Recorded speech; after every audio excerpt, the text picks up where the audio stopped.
2 années avant la guerre en Irak, le 11 septembre 2001, 19 militants associés au groupe extrémiste islamique Al-Qaïda ont pris 4 avions en otage et mené des attaques suicides contre des cibles aux États-Unis. Près de 3000 personnes ont été tuées dans les attaques du 11 septembre.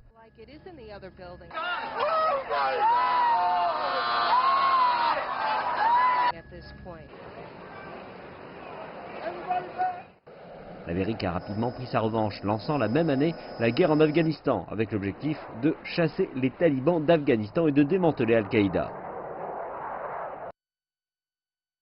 Peu de temps après, l'administration Bush a qualifié l'Irak d'axe du mal et cherché à lier Saddam Hussein à Al-Qaïda, tout en envisageant des frappes militaires contre l'Irak.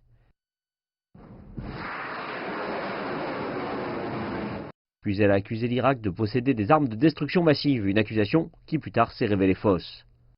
À l'approche de la guerre ouverte, la situation en Irak avait provoqué des désaccords majeurs entre les 5 membres permanents du Conseil de sécurité, la Russie, la France et la Chine s'opposant à la préparation de la guerre, tandis que la Grande-Bretagne et les États-Unis soutenaient fermement les actions militaires.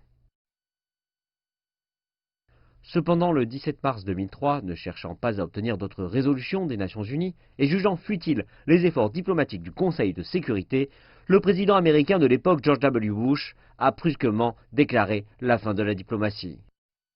Devra quitter l'Amérique dans les 48 heures. Leur refus de le faire entraînera un conflit militaire commencé à un moment que nous choisirons. Et lancer un ultimatum à Saddam Hussein, donnant au président irakien 48 heures pour quitter l'Irak. Et quand Saddam Hussein a refusé de quitter l'Irak, les États-Unis et les forces alliées ont lancé une attaque le matin du 20 mars, sans le consentement des Nations Unies.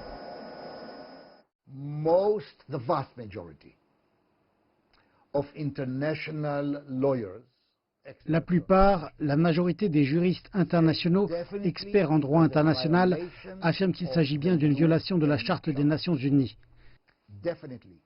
Il est certain que le président Bush a violé, sans aucun doute, la Charte de l'autorité des Nations Unies.